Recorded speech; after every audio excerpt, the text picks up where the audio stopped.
આંતરરાષ્ટ્રીય યોગ દિવસની ઉજવણી ડભોઈ હીરા ભાગોળ ખાતે નગરપાલિકા દ્વારા ડભોઈ તાલુકાનું કાર્યવરોહણ ખાતે રાખવામાં આવ્યું હતું અને ઉજવણી કરવામાં આવી હતી. વિશ્વ યોગ દિવસ તરીકે ઓળખાય છે. સમગ્ર દુનિયામાં આ યોગ દિવસ તરીકે ઓળખાવવામાં આપણા વડાપ્રધાન નરેન્દ્રભાઈ મોદીનો મુખ્ય રોલ રહેલો છે.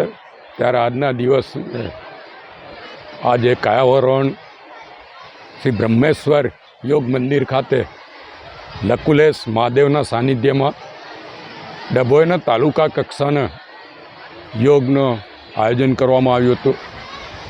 મોટી સંખ્યામાં ગામના આગેવાનો, તાલુકાના આગેવાનો અને વિદ્યાર્થીઓએ આમાં ભાગ લીધો. મુનિશ્રી દ્વારા આ યોગ કરાવવામાં આવ્યા.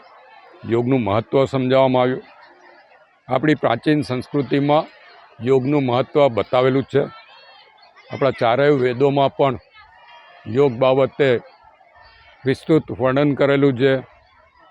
યોગ દ્વારા એકાગ્રતા સાથે જ શરીર અને મનમાં આવતા વિકારોનો નાશ થાય છે.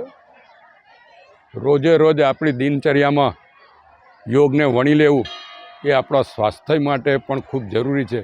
ત્યારે યોગ દિવસ 21 જૂન પૂરતો મર્યાદિત ના રહેતા 365 દિવસ આપણે યોગનું અધ્યયન કરીએ એ ખૂબ જ જરૂરી છે.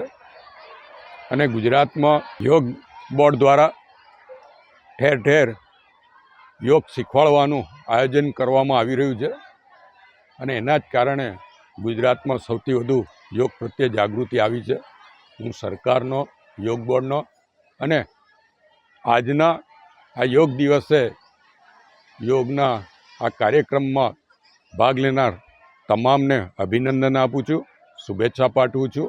અને આ જ રીતે રોજ વિદ્યાર્થીઓ યોગ દ્વારા પોતાનું શારીરિક અને માનસિક સ્વાસ્થ્ય સુધારા રહે એવી અપેક્ષા રાખું છું.